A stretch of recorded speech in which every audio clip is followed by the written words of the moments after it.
Hello everybody and welcome to the next game in the Dota 2 Amateur Tournament. Today we were going to have BK versus Johnny Payne, but Johnny Payne couldn't play, giving BK the win. Therefore, they will become our first official semi-finalists, and they will be playing on Saturday. But instead we have BK versus Feedrunners. They have decided to play a practice match and it's going to be lots and lots of fun. So everybody's kind of joining in now, so I can almost flick straight over to the game.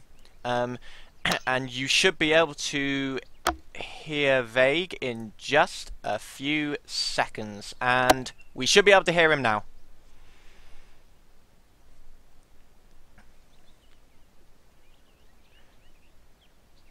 I think someone didn't actually load for it. That's a little bit of a shame. We'll have to remake that.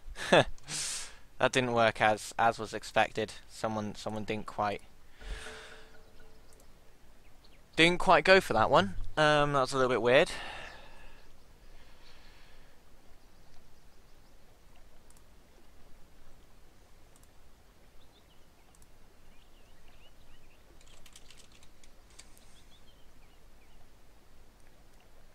Okay, we're off again. I believe we're off again. It doesn't seem to be doing anything. I have in fact left the game. There we go. Left the game. Great lobby.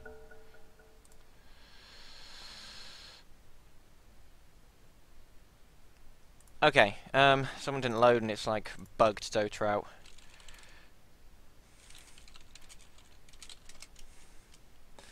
So I'll just let everyone know about the bug. So we got Qfest,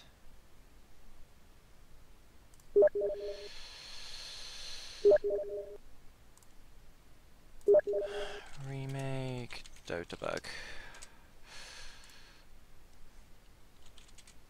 Yeah, rejoin the new. This couldn't have gone worse.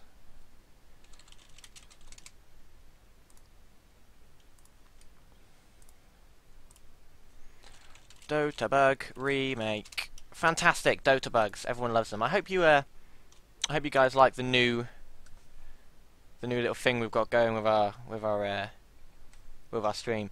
One of our fans gave them to us, and they are lovely, and we love them. You would notice that it says Vague at the bottom. He is casting. You just can't hear him yet, which is probably for the best. But everybody's just rejoining now, and then we will get straight into the game. So yeah, as I said, BK are our first. Oh crap! Our first semi-finalists. So congratulations to them. They've played really well this tournament, and because Johnny Payne didn't turn up, it was going to be a straight fight between them and Johnny Payne to see who got the place in the semi-final. But BK have taken it by default, and congratulations to them. We will be looking forward to see who they play. They will be playing either MIS or MAC, depending on their game, which will be taking place on Thursday morning at 10 AM. GMT time, of course, that is. Tomorrow we will have Feedrunners, who will be playing against... Let me think. Who are Feedrunners playing against tomorrow? They are playing against BGPF, and the winner of that match will also take the semi-final place. And on Wednesday we have an amazing game, and I cannot wait for this game. This game is going to be fantastic. It is going to be Gamertson versus Jambo. The two teams are 2-0 at the top of Group 4, and they will be battling it out to see if they can usurp Ian Tell at the top of the group and get into the semi-finals.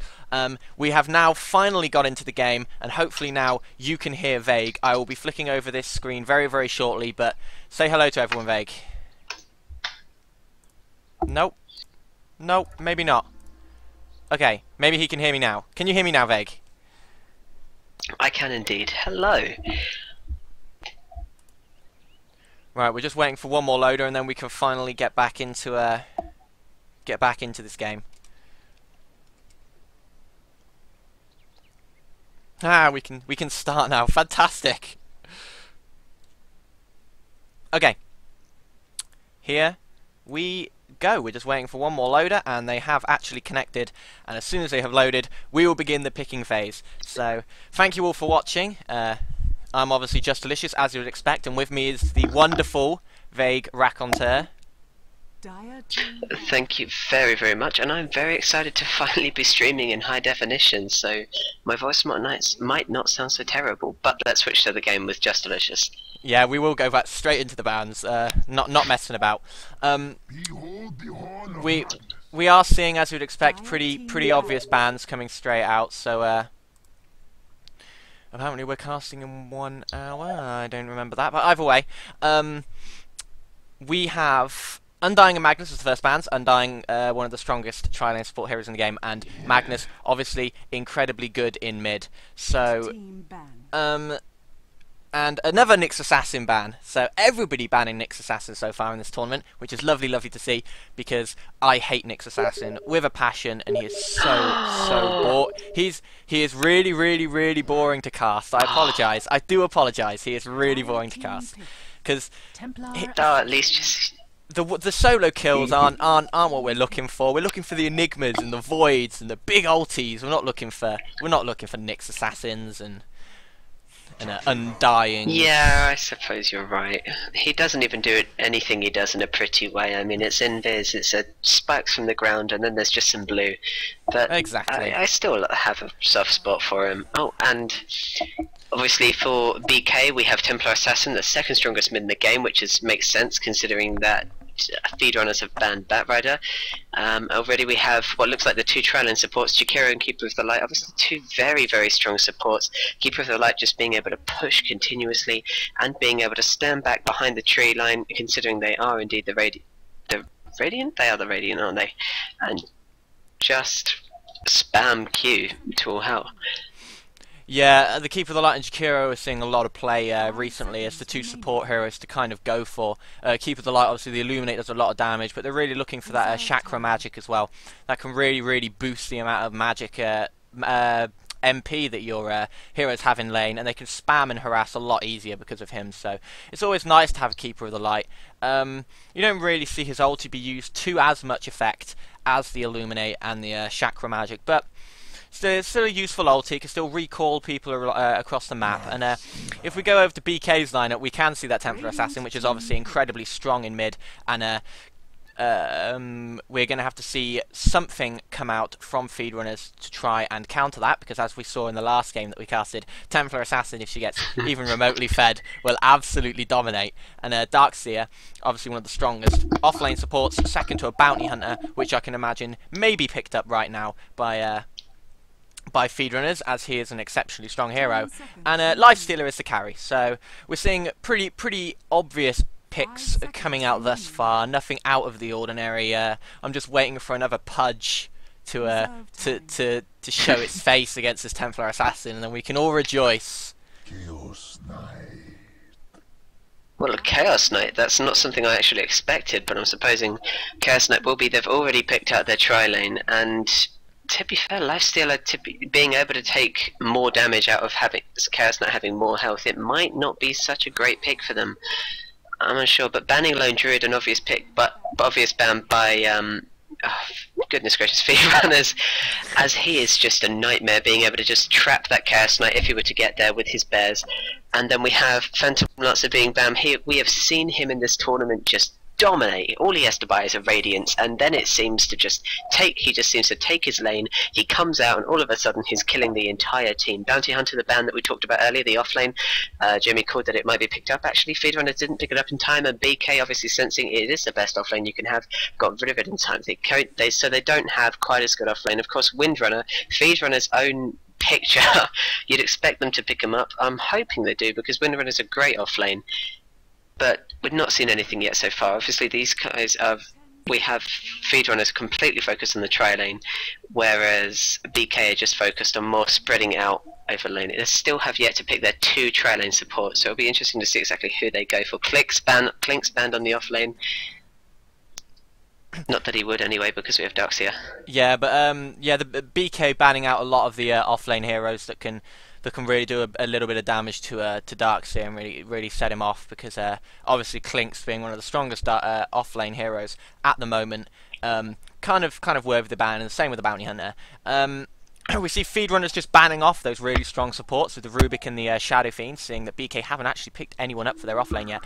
But they let the Wisp go through, and we're going to see a Wisp. So we're going to see a Wisp and a Templar Assassin, a combo coming out from BK. This is going to be extremely exciting to watch. I cannot wait to see what their last pick is. Maybe they'll even go for someone like a Tiny to try and help that Wisp get as much out of his ulti as possible, and this is going to be so exciting to watch. I have not seen a Wisp being picked up in a very long time. 10 seconds remaining. Well, it's really good to see. I mean, when you're watching this tournament, you get the most common picks because we do have Weaver. That is a fantastic one to watch as well. I mean, the ability to just have him swarm through, it's going to be all about him being able to control, get through everyone as fast as possible and not die, because he is such a squishy hero. But he's a decent counter to lifesteal and not really giving him any extra damage because his health is so low to begin with. Yeah, it does look like they're going to be playing him on the off lane as a sort of more... not a traditional Weaver in that main carry role, but in a sort of modernistic Weaver era of throwing him on the off lane and harassing down that Darkseer as much as possible and just picking up a little bit of farm. But it's the levels he's going to be looking for at the beginning of the game, and then they're going to be using that to their advantage, especially with the Sakuchi. Makes him so difficult to kill that his farm could just explode into the late game because of that. Indeed, I'm just so excited to see what they do with this Wisp, considering we're so used to seeing the same heroes over and over. To get this Wisp is a great refreshing change. Yeah, well, we will be seeing what they decide to do with this Wisp right now, because we are on their last pick and they only have about 40 seconds, so very soon we will be seeing who they want to pair with that Wisp. At the moment they do have the Templar Assassin with the Lifestealer, so they can have the Wisp triple going anywhere they want on the map, because obviously that Lifestealer works exceptionally well with Wisp. And if they compare that with any sort of big damage stun hero, maybe even a Leshrac if they want to keep they're actually going to go for Lina. So the Lina, Wisp and Lifestealer could happen. It's definitely going to be their tri lane, and it is a very strong tri lane. We will have to see what Feedrunners decide to do against that, but this Wisp is going to be very exciting. Absolutely, I can't wait to see what they do with it. Especially Lina, probably one of the most painful stuns to land, just because of that slight delay. I mean, I can't play a Leshrac for my life, but Lina stun. And Pudge! We're going to see Pudge! We are going to see Pudge picked up last pick against the Templar Assassin again! Oh, fantastic. Absolutely beautiful. So Pudge against Templar Assassin again. Just one of the what we greatest wanted. counters. Just what we wanted. And we're going to see an absolutely fantastic matchup coming up in mid. The Wisp and the Pudge getting picked up in this game. That is something I wasn't expecting to see, but I'm so glad that we have seen it. It's like Christmas for casters, honestly, to see a Pudge in a game. Oh, it truly is. It's almost as good as Enigma, but I am exceptionally happy that this Pudge has been picked up. I love seeing Pudges play, and the Pudge versus Templar Assassin mid-battle is just so interesting to watch, because it doesn't really go either way. At the beginning of the game, Pudge has a massive advantage over Templar Assassin, and it's not until she gets more into her refraction that she can really deal with Pudge in mid, so that is going to be very interesting to see. I will be running through the Radiant, seeing that everyone has now picked up. We're going to be seeing Kremal on the Keeper of the Light, Kingslayer will be taking up the Pudge, SFY will be on the Weaver, Rome will be on the Jakiro, and Qfest on that Chaos Knight. Meanwhile, up for BK in the Dire, we have Master Caster on the Lina, we have Uncle Fester and Templar Assassin, currently strangely going up to the tri-lane, as if he's not going to go mid. We have an extremely strangely named Wisp, let's call him 3L. Okay. And the captain on Lifestealer. And meanwhile, course, the one that just got away, Fractal on Darkseer, forgive me for that. That's absolutely no problem whatsoever. I do have a shout out to do, so I'm going to be writing that now. Hopefully, no one minds that I will be doing a shout out.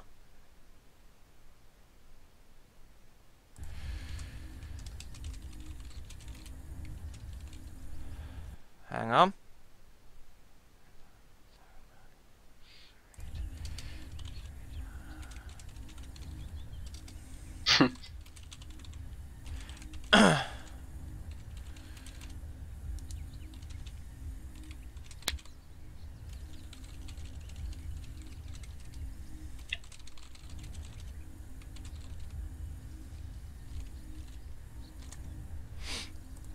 Okay, I just had a request for a shout out, so I've done the shout out now, and hopefully that's not going to annoy the teams at all. But it was requested, and I do like to do shout outs whenever they are requested to me.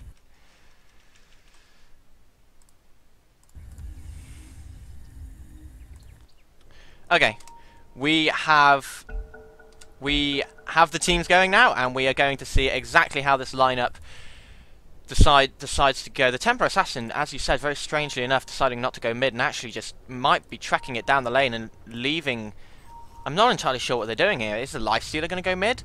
It looks like Lifestealer might be going mid. No. It looks like they're changing it up after this Pudge pick right at the end. They've actually decided to swap it around completely and send the Lifestealer in mid because they knew the Templar would have a little bit of problems with the Pudge, but the Lifestealer really won't, not with his rage on. And that's a really, really interesting call, and we'll have to see how that plays out. But it looks like they're about to all come into contact as we have QFest and Chaos Knight just coming up, and he's going to counter Masterclass, and now Lena has landed the stun. Refraction is on by Templar Assassin, and they just back away now, but they're all there. They're all just kind of standing a step separating them, and they've all gone back now as Wisp's ridiculously large range on spirits just keeps knocking them back a little bit. But yeah, Lifestealer versus Pudge. JD, what do you think about this? I reckon it's just going to be as interesting to watch as a Templar Assassin Pudge match, because when do you see a Lifestealer mid? Well, not very often, that's for sure. He really, really wants to obviously get those fast levels up so he can get in that jungle as soon as possible and maybe leave the mid for someone else, because he knows that Pudge isn't going to be there very often, so he's going to have free farm for a lot of the time that he's going to be in mid. This is going to be so interesting to see. But BK, they knew that the Pudge was going mid, and they've played it exactly how they wanted to play it, so now we've just got to watch to see if their call was actually correct. It's going to be very interesting to see which way this goes. We're actually going to see a gank already in mid trying to come onto ha. Pudge has actually already held him. The rage gets popped, but the ice path is going to freeze him, and it looks like this could be first blood. A few more right clicks and they're going to get him, and the Keeper of the Light will get the last hit on him, and they do take first blood against that Lifestealer. And as you can see, this is the big problem with the Lifestealer in mid. There's just no escape mechanism whatsoever. He popped the rage, but 3 seconds later the ice bath directly on top of him, and he just wasn't getting away. Yeah, that's absolutely fantastic. We've already seen great competition. If you just look up into the top end of the river, we've seen great contestants already. We have... We're actually seeing the Wisp get caught out by the stun, but and the ice puff actually lands on him, but I don't think QFest was expecting it, and he didn't go for it. And maybe they could have harassed that Wisp a little bit down more and maybe got the kill, but they weren't expecting that to have to be quite as well placed as it was. But it's still nice to see this tri versus tri lane at the top, especially with a Templar Assassin in the tri lane. That's going to be so interesting to see, especially as this game goes on, to see if she can actually get enough levels to keep her ganking ability high and let her like snowball into the rest of the game. Well, I find it fascinating how quickly they've just gone into this ultra aggressive mode. Obviously, Shakira and Keeper of the Light, some of our most popular tri lane supports in this tournament, but to just see them straight go for it, and already look how contested, what I was trying to say earlier, this area is. Both BK and Feed Runners are counter warding like crazy to try and get ward domination over there. Meanwhile, we have been seeing exactly why a Lifestealer mid is a good choice. He is just, is just being able to take over Kingslayer, that whenever nobody is coming to gank him, he has total control over Pudge, just being able to push him back, and as they're both melee, it's not that difficult for them to just take him to just take control of that. Yeah, and I think the thing we have to look at most right now is right at bottom. We can see this Weaver already taking a massive lead over anybody else in the game, sitting at 12 and 9 over the over the Darkseer. The poor Darkseer sitting at 5-1. In fact, he's miles ahead of everyone at this stage. So this Weaver is just working out an absolute treat for them, and he's gonna be a massive problem as the game goes longer on for BK. Well, his passive E is fantastic, and it's interesting because you never see him normally professionally played in the solo lane, but it is fantastic for last hitting, and look how much it's helping him already. Already 16-9. His denies and last hits are ridiculous. Yeah, as I said earlier, they're definitely taking this the more modernistic approach and running that Weaver on the off lane by himself. A few of the big teams have decided to do it recently, but it's not something that you would have normally expected. Especially seeing that he struggles a lot against Bounty Hunter, but if there's no Bounty Hunter in the pool to threaten him on that off lane, then there's no reason why he can't go there.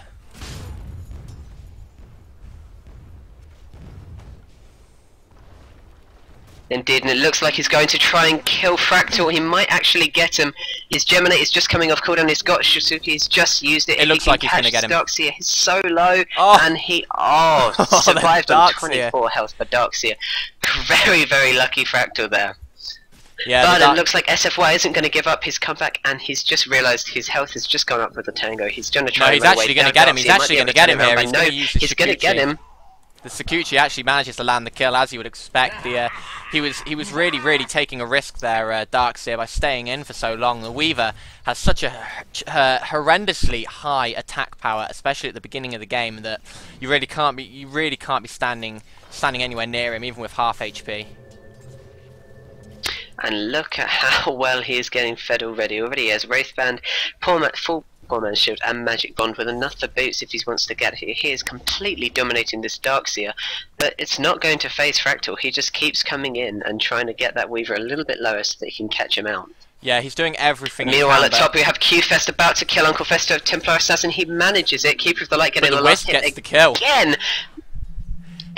The Wisp actually manages to use his Spirit Bombs and get the kill on the Chaos Knight on the back of that. Chaos Knight was not on a lot of HP after he engaged. But now we're gonna have to look mid, because look at Kingslayer trying to take out Ha just manages to get away, and actually Jakiro gets killed by the tower in that aftermath. So Kingslayer and Jakiro both going for but they could get nothing from it, and that's really not what Feedrunners wanted to do in this mid. They really need to shut this Lifestealer down and not give him any Meanwhile, if we look up top, kills. we have Q-Fest. Sorry, just didn't mean to interrupt you there, Jimmy, but just up top we have Q-Fest completely destroying the poor Lifestealer there. Lifestealer there.